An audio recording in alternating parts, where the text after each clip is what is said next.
So, welcome to Satsang. Namaste.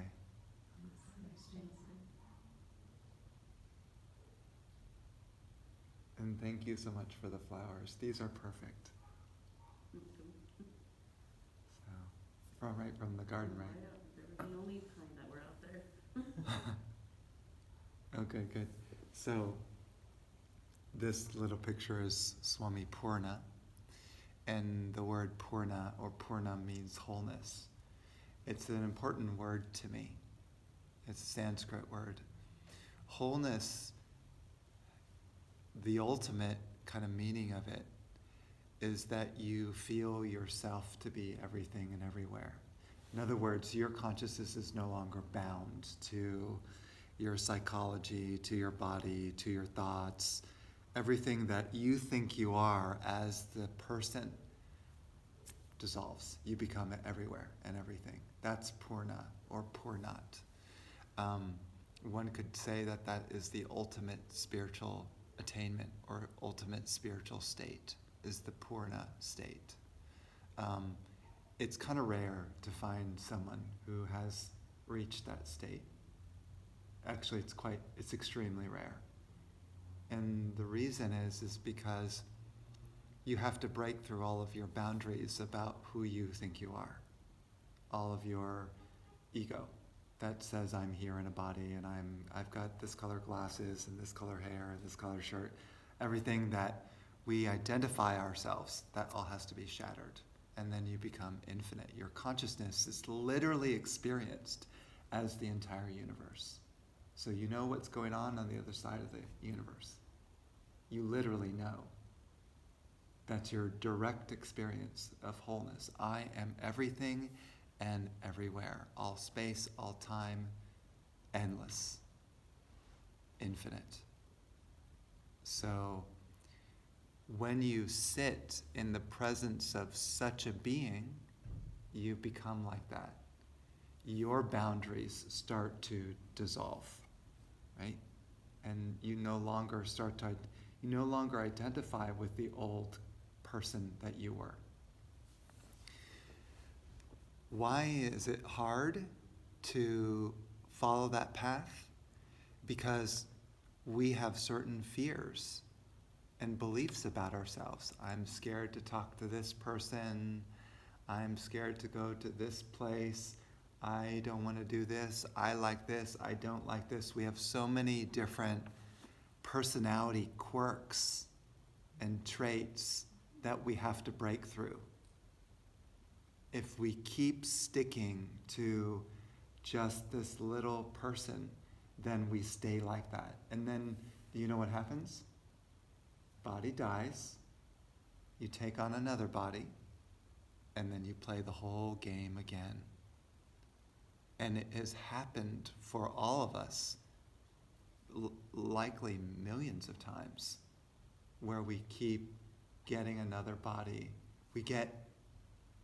There's a word for it, you get pulled into a body, and then you do another life, and you go through similar things where you experience. It's like some people, like in Buddhism, they call it the Wheel of Samsara. You've heard that? The Wheel of Samsara. It's just because we're caught in that wheel. How many people become a Buddha, where they break out of that wheel of samsara? Buddha was an unusual character because he had, remember I was talking in the talk, he had passion. He said, I must find the truth of my being or die. I mean, that's intense, don't you think? So he was willing to go through extreme things in order to clear out his old identities. We're here in this society usually taking baby steps. So a baby step would be, I'll give you an example. Recently I realized I had an issue with my mother, and has to do with from childhood, and things that happened with her that kind of shaped my personality and created some fear in me. So I decided, okay, I'm going to call my mom and have a talk. Really, I didn't want to do that because it's too scary. I didn't want my mom to get upset at me. I didn't want my mom to never talk to me again. I didn't want my mom to maybe say something like, oh, come on, Brian, get over it. Or, whatever it is that people say. I had those fears, but I did it anyway. For myself, whether she believed me or not, or whether she accepted what I was saying or not, or whether she listened to me or not, I had to speak my truth. So I did it. And after I did, oh my gosh, I felt so much more free because I broke through the fears of talking to my mom about talking about something sensitive. Do you see? If I had just held on to that and said, I'm too scared, I'm not going to do that, I would have never grown. We as humans don't want to face our fears normally, and many of us, we never face our fears, so that fear sticks with us. Did you notice that once you break through a fear, once you do the thing that you fear, that you go, that wasn't as bad as I thought? Yeah. Doesn't that happen a lot? That was not as bad as I thought. And I feel much better now that I've conquered that fear. And so then the next time I try something scary like that, it's easier. Because I broke through some of my nervous system. Because fears are in your nervous system. You've got this whole complex of nerves going through, and they're stuck with all kinds of fears. And so you don't get this flow of light through your whole system. Once you start to break through one fear, what happens? You open the channel for more light to flow through. That's called enlightenment. It's a little itty-bitty enlightenment, but it's still an enlightenment. So we're going to do one little thing after another to break through all of our propensities, all of our habits, all of our issues. We're going to do whatever it takes. I'll give you another example. Let's say you feel depression, as an example. A depressed ego will normally want to stay in bed and not go visit anyone, not go see anyone. So can you guess what the depressed person's job is? Go visit someone. Get out of bed, drag yourself out of bed, and go talk to someone. Go bring them some flowers.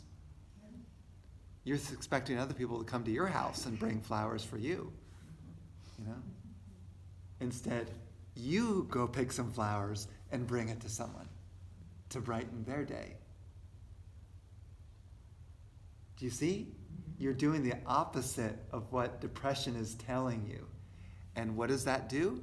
It breaks through the energy. So you clear the depression. Then what happens? More light arises in your system. You feel lighter, you feel more meditative, you feel more joyous, more love, more sweetness in life. But your ego is saying, don't do it, you're so tired. And it's really convincing. Really, because it says, oh no, you're genuinely tired, you can't do this. Just lay down in bed. Go back to sleep or eat a donut. Something like that. Something so we don't have to face our depression. Yeah, you have to face those ego things.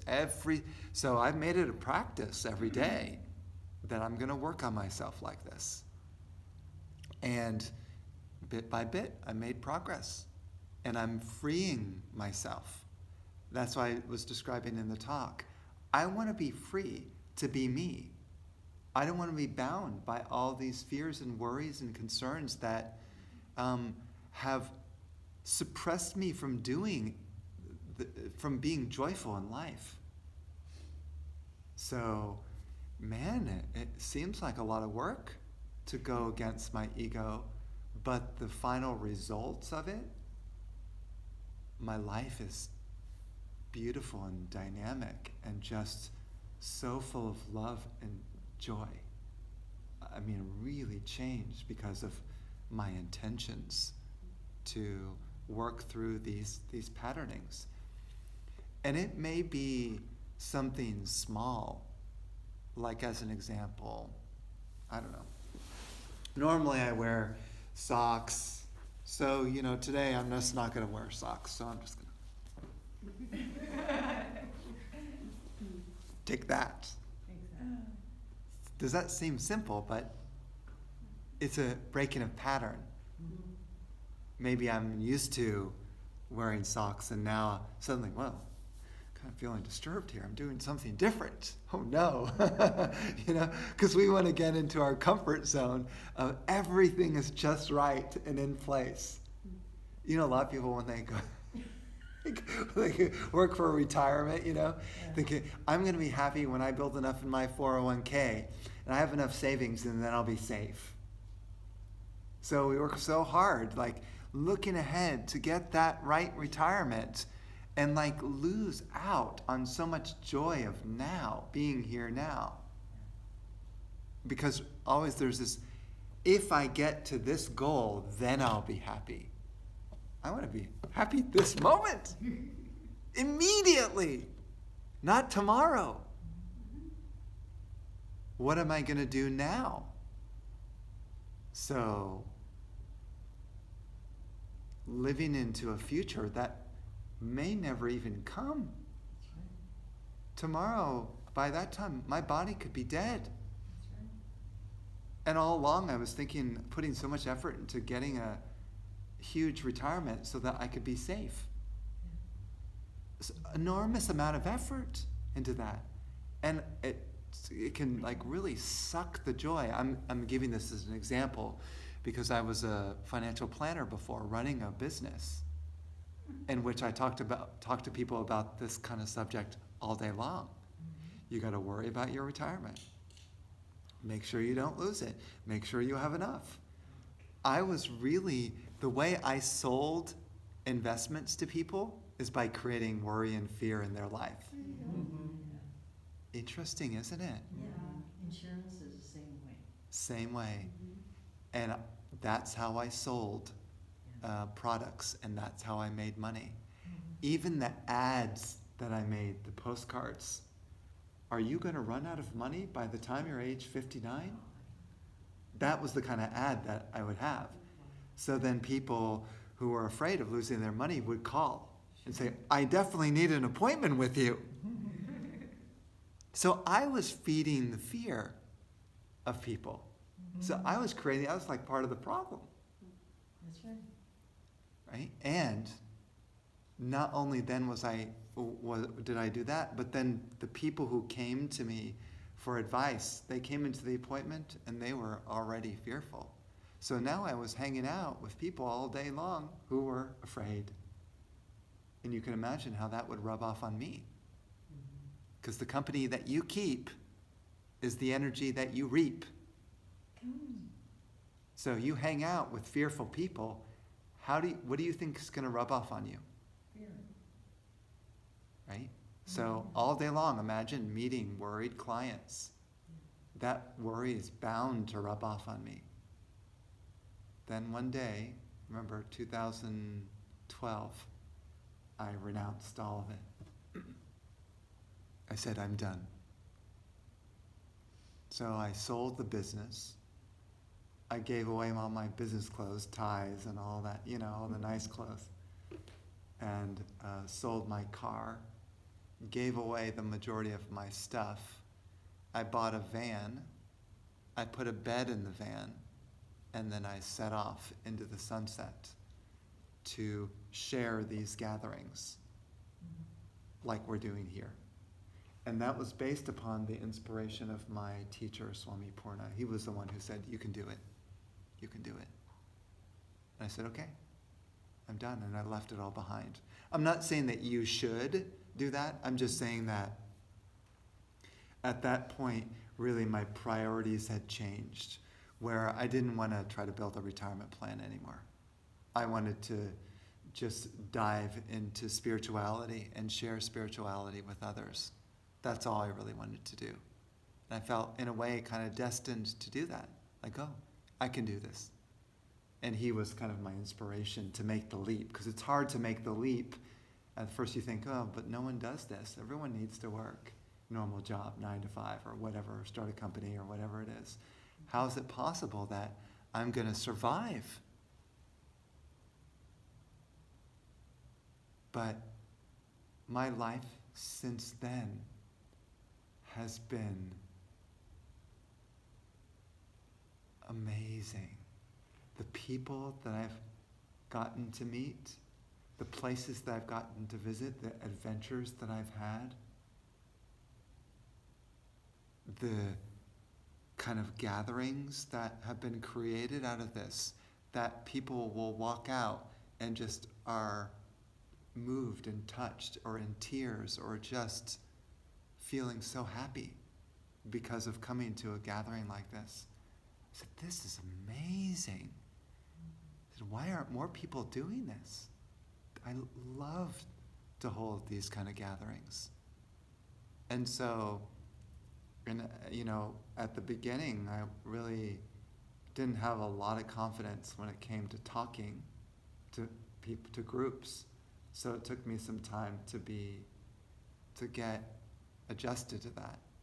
And imagine going into a town where you don't know anyone. And when I was doing that, many of the towns, because I would go town after town after town, going into that town and not knowing anyone, and going to a particular church like this, and just feeling so alone. So alone. Kind of depressed. Gosh, I don't know anyone. No one knows me. And it was hard. And then bit by bit, as that energy that I was invoking came alive inside me, the loneliness was gone. And that was replaced by feeling at home with myself. I don't need to have some fixed home to say this is mine, and then this is my wife, and these are my kids, and this is my family, and therefore I don't feel alone.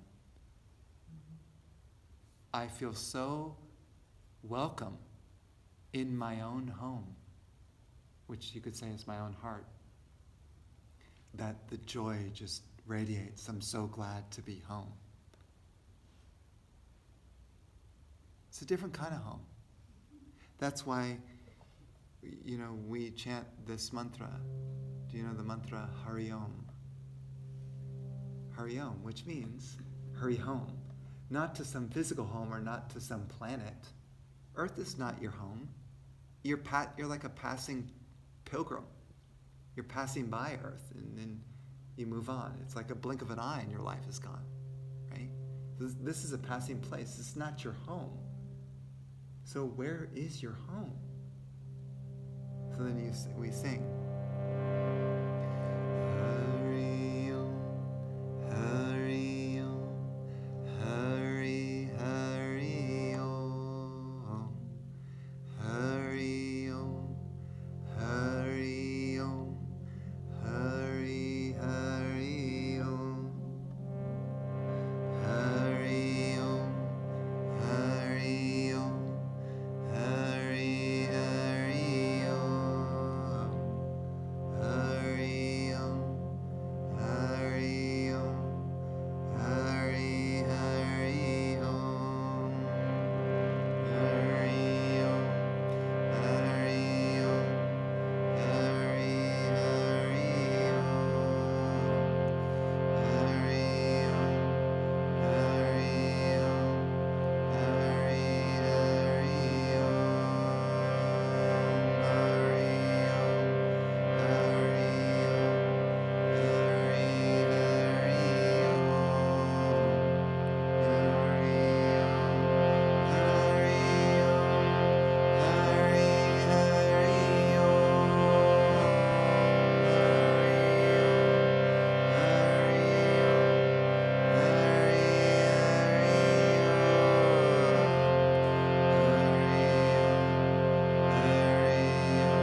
And again, we can take in 3 deep breaths, breathing in the energy of that mantra into your body and into your mind and into your soul.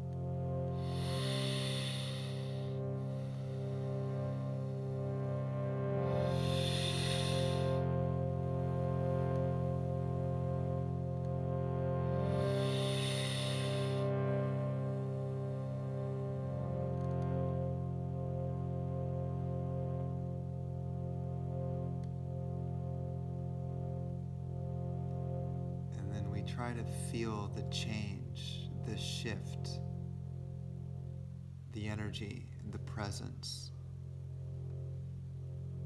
And if you can sense it, just placing your attention there can draw you in.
So, how does mantra work? How does mantra become empowered? How does it affect you? How can you shift and change through doing mantra? One reason why I do mantra is because it's so easy. You can do it anywhere, anytime. It can just be constantly going through you. If you do it enough, it'll just keep going and going and going. In the Bible it says, in the beginning there was the Word, and the Word was God, which is a bold statement. It suggests that all of this manifestation came out of word, sound. Everything is made from, in a way, God speaking it, and then everything gets created. What if you could tap into those words of God? What if you could speak those words? And those words could be a doorway into divinity. What if that was possible? I met Swami Purna in 2008 at a spiritual retreat in New York City. And before he walked into that bookstore where the retreat was, I felt deeply moved, like my soul had been touched. It's very difficult to describe the feeling, but it was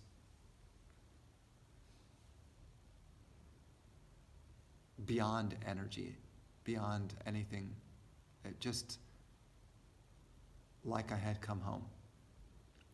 Then he entered and he began to speak, and I felt the energy. And I knew this was the one who would guide me home, who would bring me back to my own soul. You see, a spiritual teacher or guru isn't above you. He or she is a mirror for you to look at so you can see your own true self. So the more that being is crystal clear and free of ego, the more when you're around them, you get purified. Your ego gets purified also. That's how it works. That's why I was a saint chaser. That's why I did that. Because I wanted to peel away this sense of Brian. And I didn't know how to do it. I could have gotten psychological help from a counselor for decades. And still, the problem would probably still be there. It might be somewhat alleviated because I understand the problem better. But in terms of the underlying deeper insecurity, it seems to still be bothering. Still deep inside, there's still something vibrating that's off. How do you get to that? Because that's a veil over the soul, that fear. So, by being around him and connecting with him, it's allowed me to reach deeper than if I tried to catalyze it for myself with my own mind.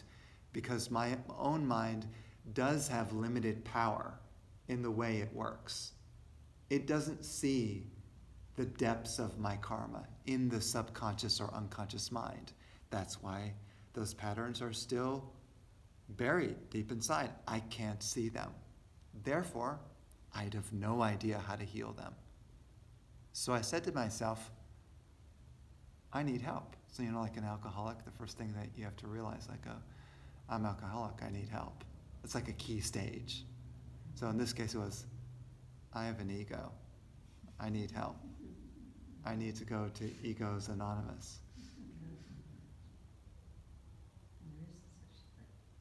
And then that's when I really started going to visit him, and that's when the real deep purification started to happen within me, and the deepest parts of me that I couldn't see.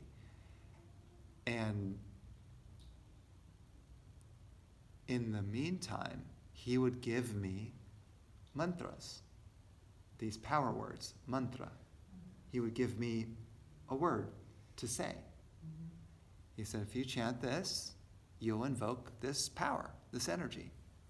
Now, how is that possible? That you say some word and then you invoke some power? It seems like wizardry.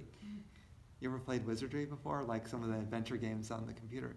Seems like, you're in some sort of fantasy land and you're casting a spell or something. And so how's that possible? That you say a word and you invoke power. But I tried it. And it turns out that when you get a mantra from a being who is already in the state that you want to be in, already attuned with soul consciousness, let's call it a Buddha, if you want to call it that, or a Bodhisattva, right?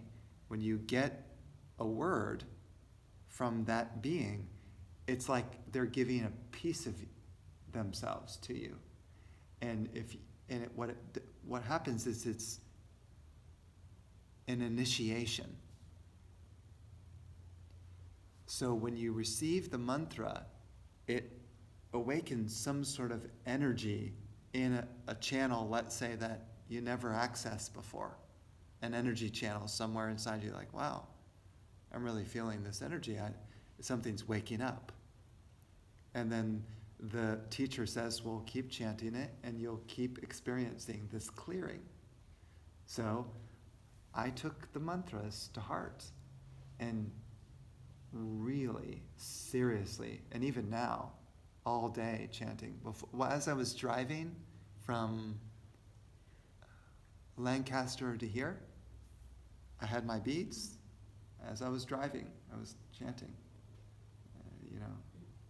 whichever mantras that I resonate with, and I was just chanting, and I could feel it working. And you don't just chant it just because someone tells you to. You have to feel it yourself. Otherwise, what's the point? It has to make sense. It has to resonate with you. You have to feel the energy arising as you're doing it. Otherwise, don't do it. It's not for you.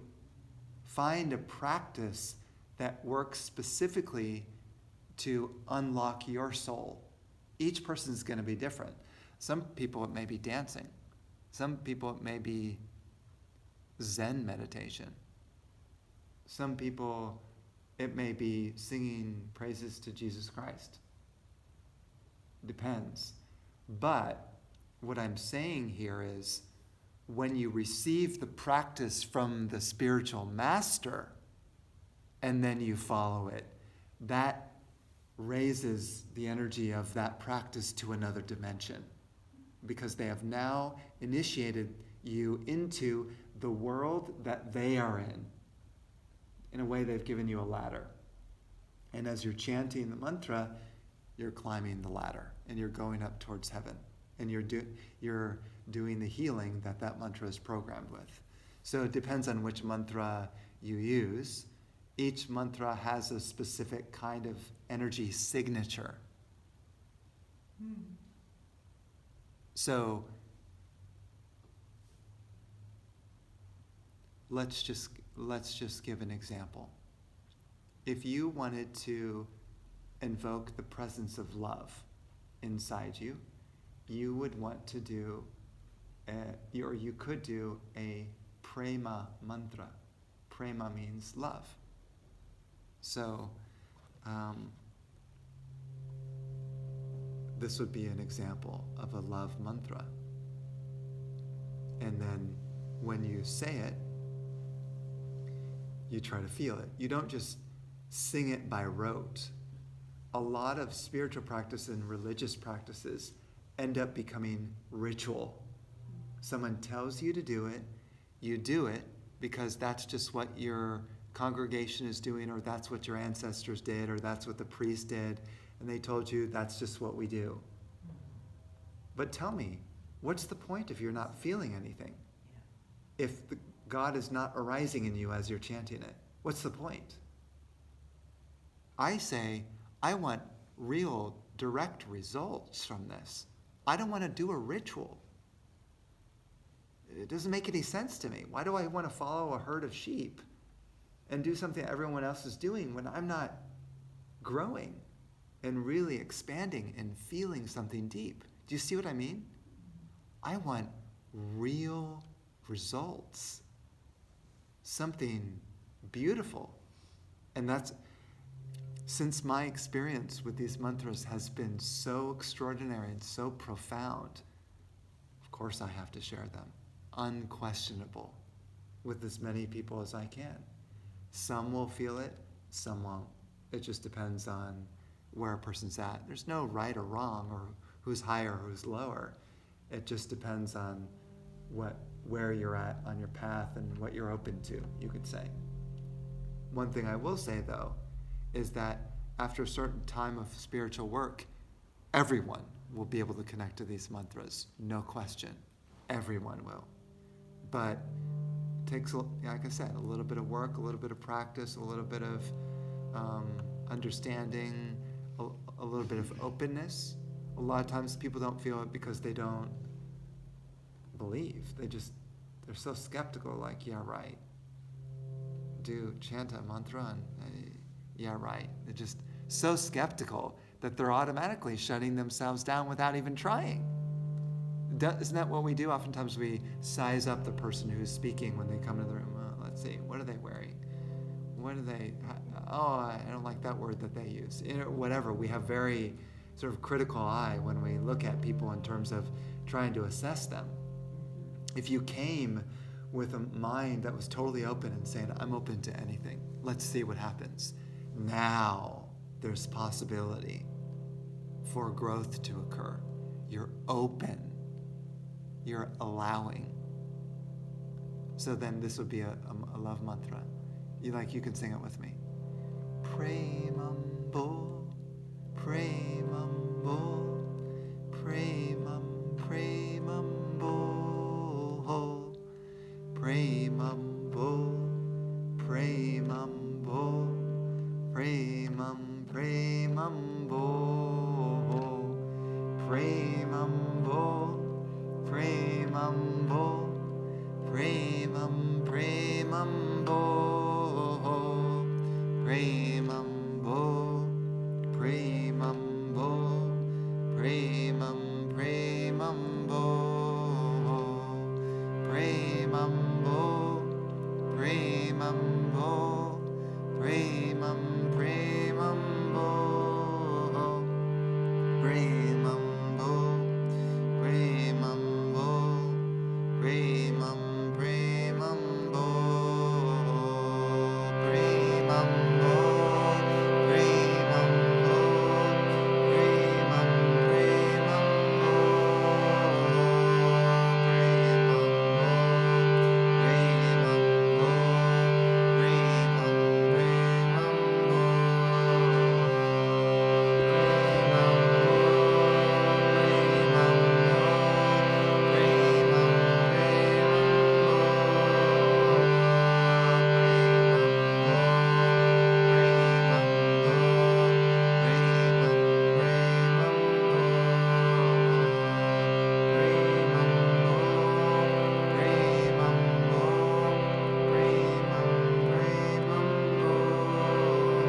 You see, the power and presence is in the silence.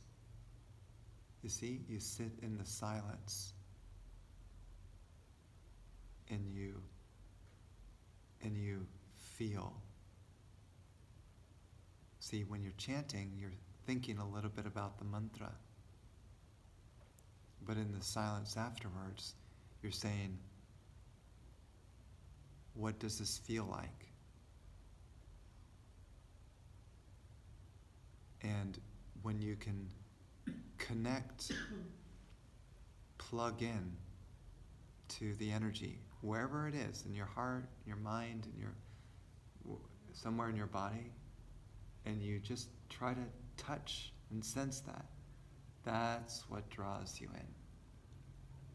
And it meditates you naturally. If you do the mantra enough, you're always in the meditation of that mantra. You're a walking meditation. So then it's not just this gathering where you're feeling it, but you walk out the door and you're floating on the mantra. You're driving and you're driving on the mantra. You're talking to your husband. You're feeling the mantra. You're drifting off to sleep. You're floating in the mantra, even in your dreams. So the presence gets so powerful that it is always there. That's a key thing to understand. This isn't just about having a high in a gathering and then going home and then being your normal self. It's about sustaining the presence in your life constantly.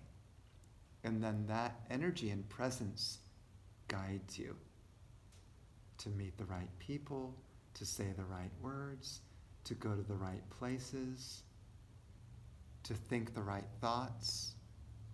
The energy is guiding you everywhere, and you're simply floating on it. It's interesting. Totally possible. But we have to wake it up. It's not just as simple as chant it once and then, oh, I'm totally in tune all the time.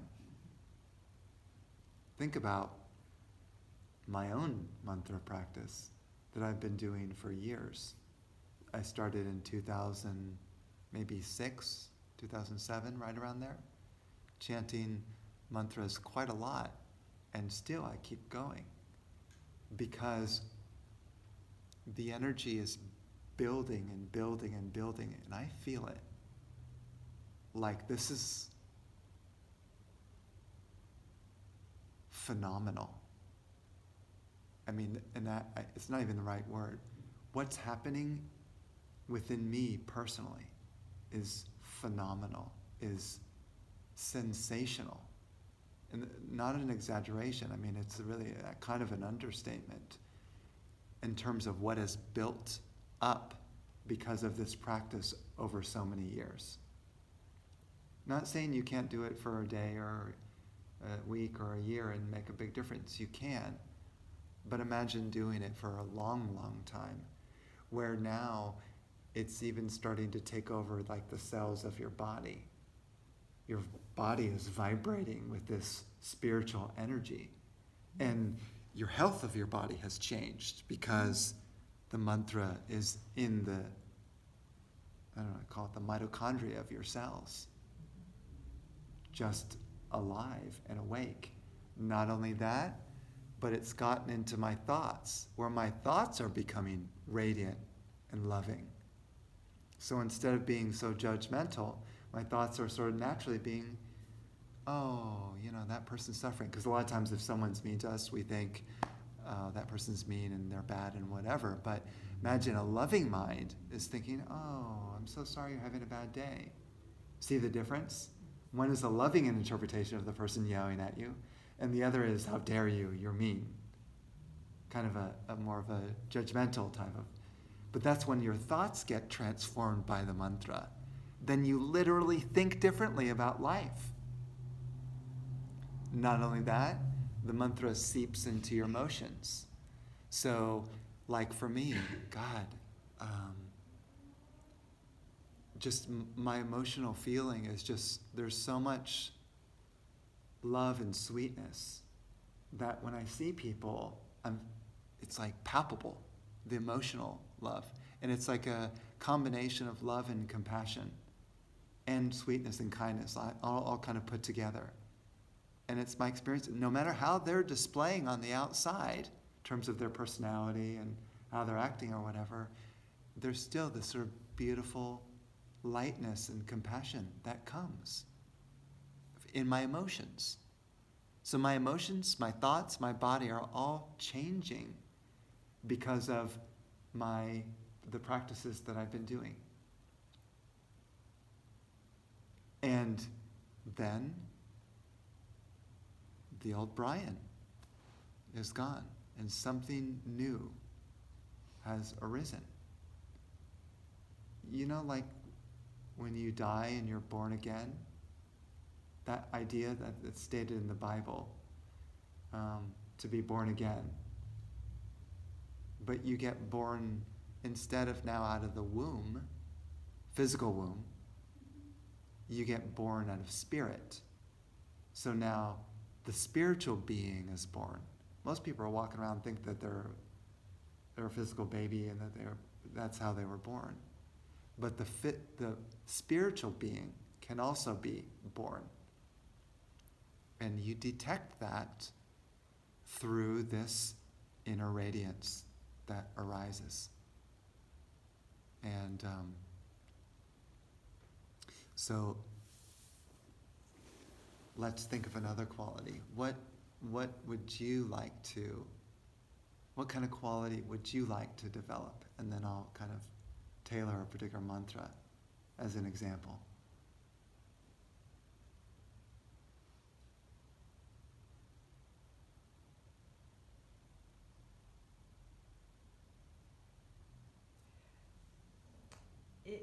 In my Buddhistic practice and listening to things, there's the loving kindness. Mm-hmm. I don't know, it's Sanskrit or another language form other than it's a loving kindness meditation. Yes. Kind of like a metta. Like a metta, yes. Yeah. Like a metta. Yeah. And so in the morning I do this. Today I didn't finish the whole thing, but I do a metta for my family, then all the creatives, people involved in human connection, spiritual, mental, emotional, physical health and well-being, seekers, guides, and healers. And then I go through this metta of that I adapted from the readings about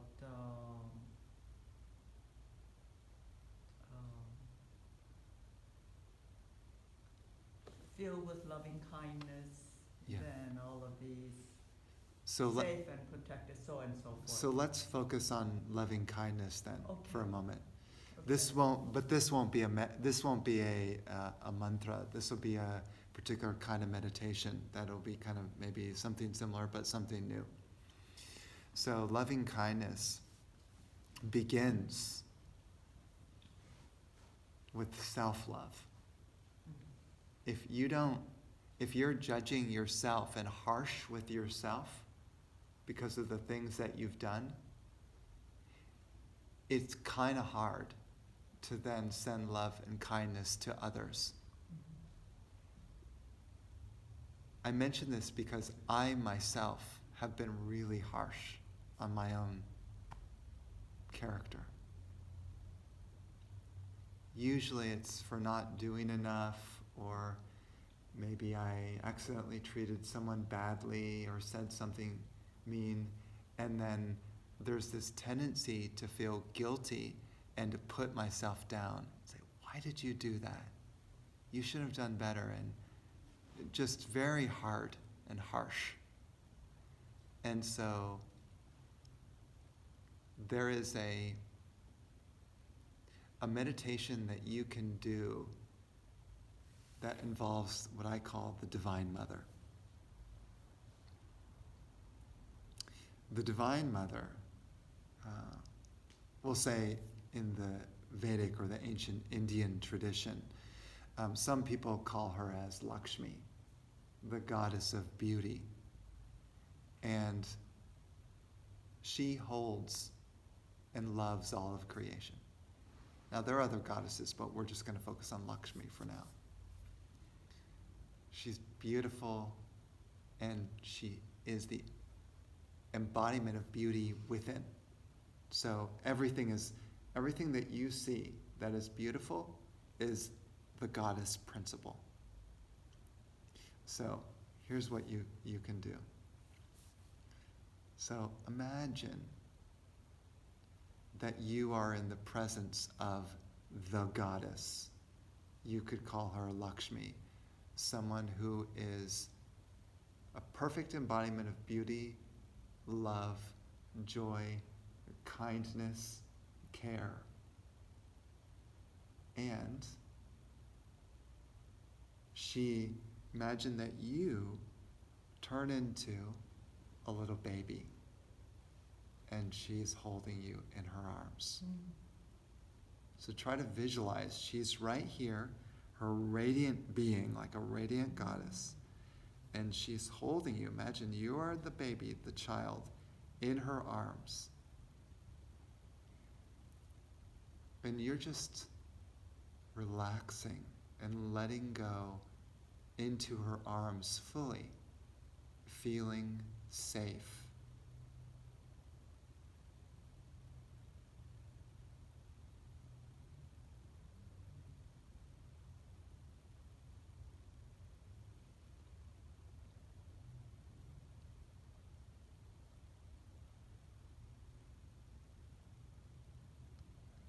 Imagine she holds you against her chest and just kind of whispers into your ear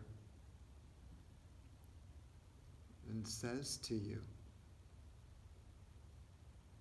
everything is going to be okay. You are perfect just the way you are.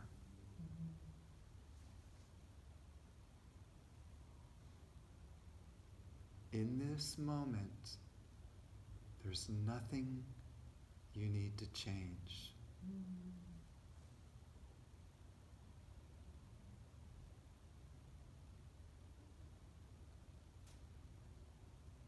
You are my lovely child.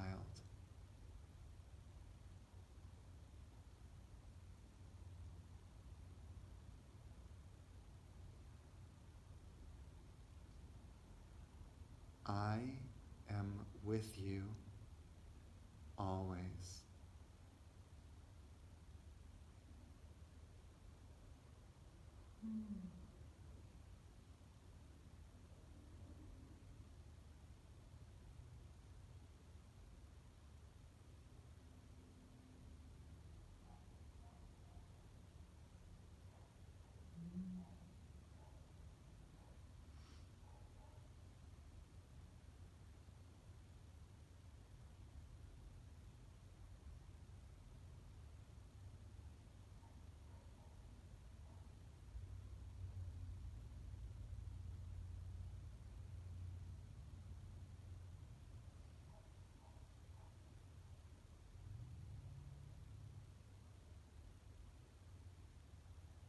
And gently just let the whole vision go and relax into the meditation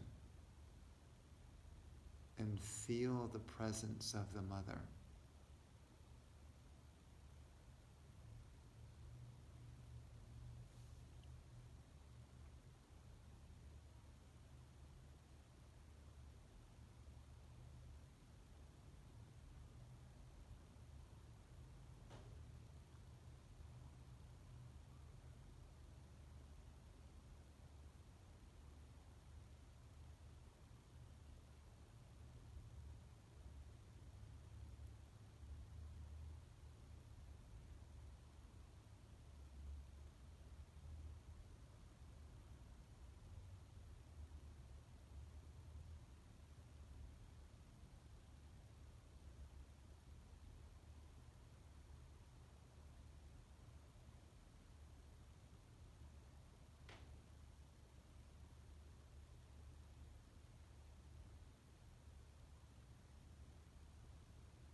goddess mantra, you can also sing. Lakshmi Bo, Lakshmi Bo, Lakshmi, Lakshmi Bo, Lakshmi Bo, Lakshmi Bo, Lakshmi, Lakshmi Bo, Lakshmi Bo, Lakshmi Bo, Lakshmi, Lakshmi Bo, Lakshmi Bo, Lakshmi Bo, Lakshmi, Lakshmi Bo, Lakshmi Bo, Lakshmi Bo, Lakshmi, Lakshmi Bo.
That is the Divine Mother energy.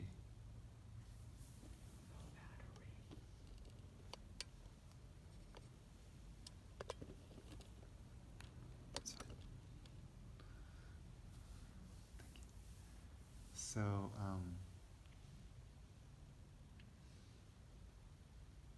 you've heard of people talking about becoming an embodiment of the Divine Mother. Do you know what that means? It's interesting that so often in the Bible they talk about Divine Father, but rarely Divine Mother, right? It's like the mother was taken out. Exactly. And it was. It was. It was. Why? Because it was a society that favored men. And men were sifting through the Bible and looking for which passages they wanted. And specifically, in order to present Jesus' teachings in a certain way that they could maintain some control, at least in the church. Yeah. So, that's sad. Oh, tragic. It's, yeah. Really, what it has meant for this culture and all the cultures of the West.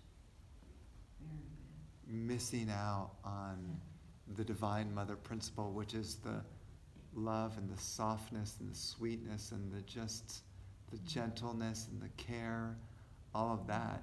And when you get that gets sifted out, then you got a culture dominated by men and males that are interested in achieving things. You see, the female principle embraces and loves and holds everyone as a family. We care about each other, not getting to some goal. Although, not to say females don't do that, but I'm just saying that there's a general feeling of let's love each other, care about each other. And it doesn't have anything to do with getting somewhere. Why do we have to get somewhere? That's a very masculine. Because that's masculine. Yeah. With women, it's being. Yeah, Being. yeah. So that's why I say it's very powerful when you start invoking the energy mother, because it starts to change your attitude towards life. That's why it'd be a good medicine for this society, because it's so out of balance. Yeah, people, because the more you start to feel the energy of the mother, it'll start to change your personality automatically. Mm-hmm. You'll start to think about things and act differently. Mm-hmm. You'll start to be naturally more caring. You wouldn't have to say, oh, how do I be caring in this situation? It'll just spontaneously come out of you because of the energetic connection. This is why I love to do the mantras, because they really awaken a side of most people that's not been awakened for a long time. It's like the soul gets out of balance. Not just talking about male bodies or female bodies. Doesn't have anything to do with the gender. It has to do with each person has a female and male side.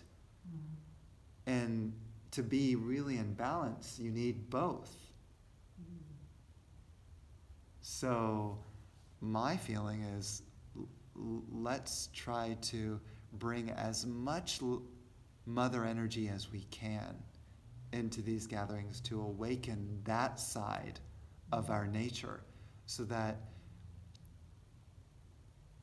in our jobs, instead of trying to make so much money, just be kind to your coworkers. And that could be just the fun of it.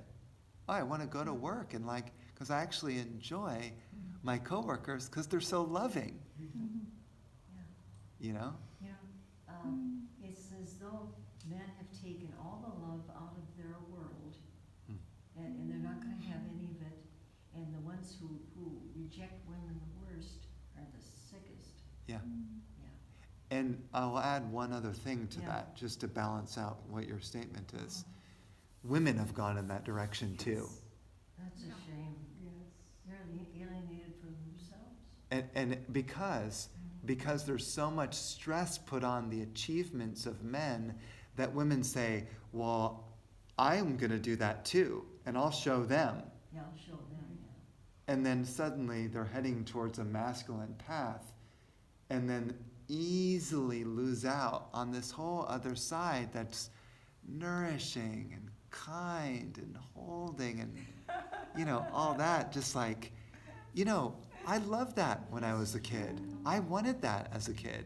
So I think everyone down deep really wants to be held. That's why we did the meditation of feeling held, because a lot of people, they don't even remember what that feels like. We're so caught in like our job and getting things done that we forget just about being held. We don't even remember what that was like as a kid. And so it becomes kind of a harsh world, like really. And that, look at the nature of the world even right now, and you can already see it manifesting in our society. Oh, yeah. It's a tough world. You know that. Doesn't have to be at all. You know that I was going to say that. So there was a golden age. There was a what? A golden age. When was that? A gold age? Golden age. Oh, golden age. On this planet long ago, When was that? where, let's say hundreds of thousands of years ago, before our historical timeline, there was a golden age. In India, they call it the Satya Yuga. You've heard of that term? Yeah. You have? Okay, good. I have. Good. Satya means truth, an age of truth. There was a time when on this very planet that we're living on right now, the continents were different at that time. You've heard of Pan-Asia. I think it's Pan-Asia. Like the continents were different because it was so long ago.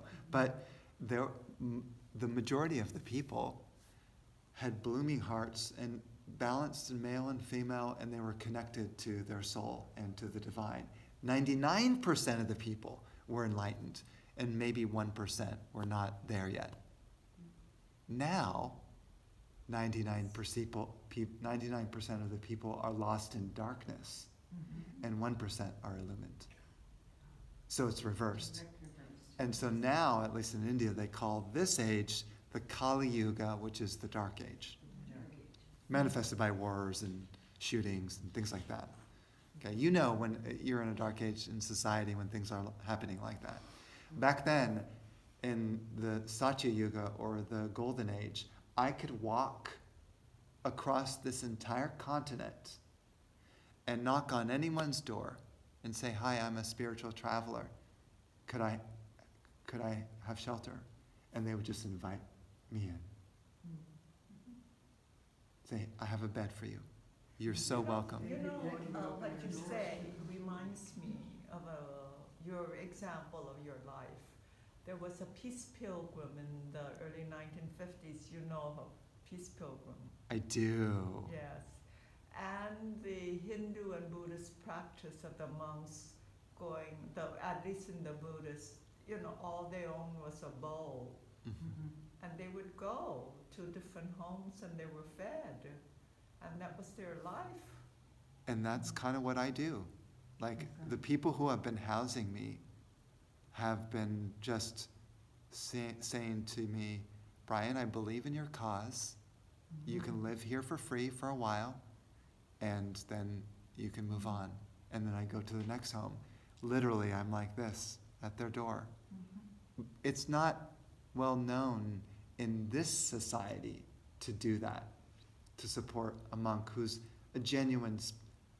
someone who's genuinely spreading spiritual energy. It's not as known, such as the pilgrim. What did you say her name was? The peace pilgrim. Yeah, it's not a real common thing to see. So people oftentimes don't know what to do with it when I'm there. They think, well, what is this? Because everyone normally... It's a scam. Yeah, something like that. But in India, that's common, actually. And it's the people who have jobs, so-called normal jobs in society, they feel honored to support the wandering monk. And they say, "Please come into our home, let me make you a plate of food. We're honored to have you here." What a different... So it just depends on the society, and also whether you have a society that's full of fear or full of love. And if you have a fearful society like it is now, especially in the United States, if I came and knocking at someone's door, they'd be like, Rubbish.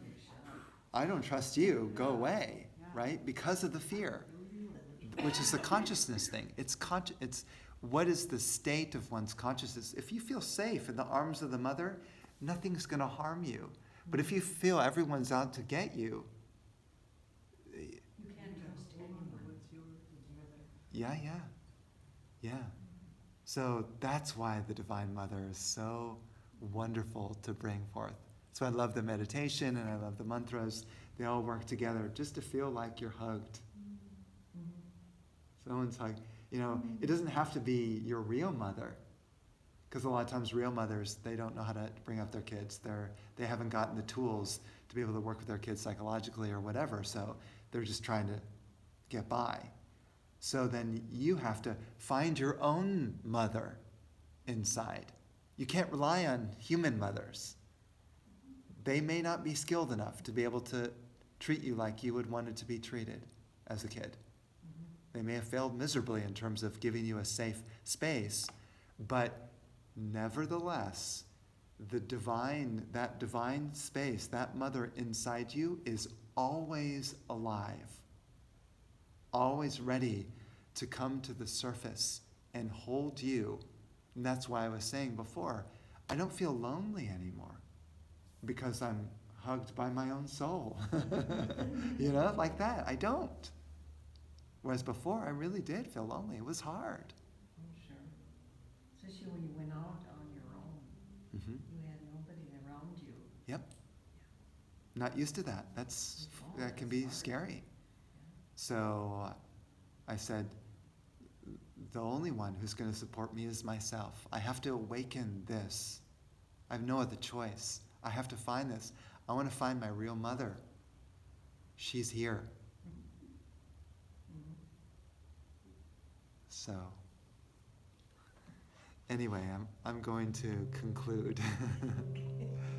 Because it's a big subject and there's a lot to be said about it. It's a beautiful subject and the energy is really sweet. But these final mantras are in honor of my teacher.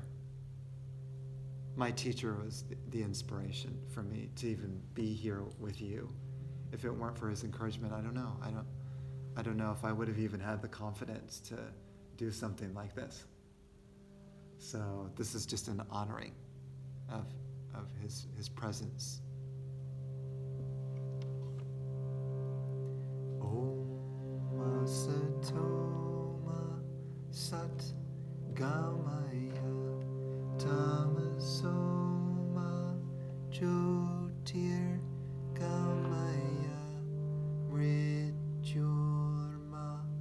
Amritam Gamaya.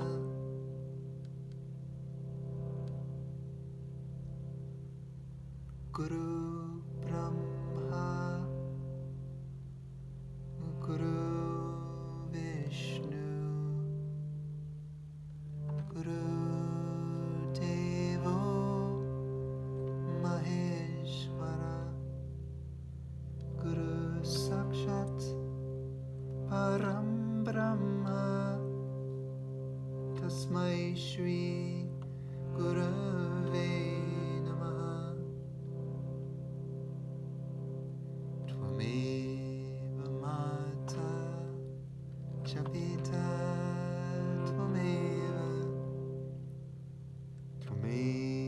Bandhus Chasaka Tvameva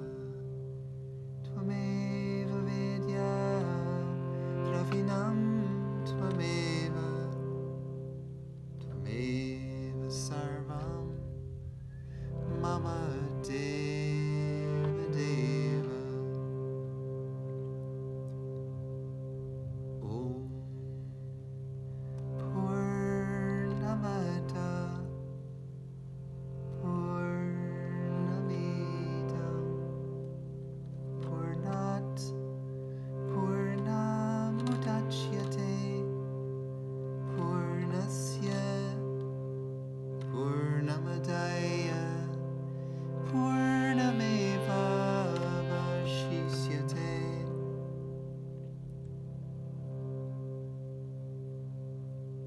This is whole.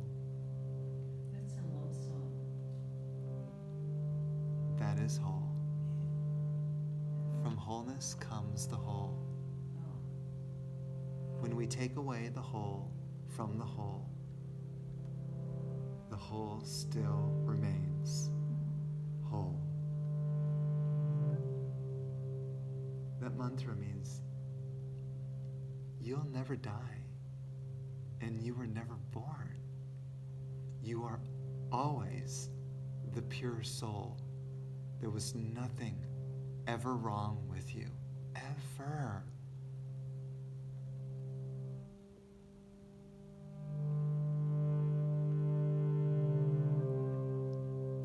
Placing our hands in prayer position in front of our heart, we'll chant together the mantra, Om Shanti Shanti Shanti, sending peace to all beings in this world.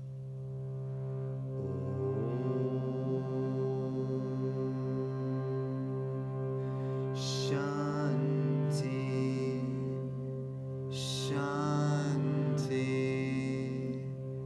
Shanti.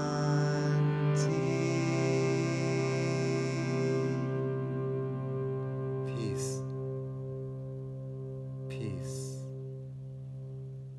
peace be unto all.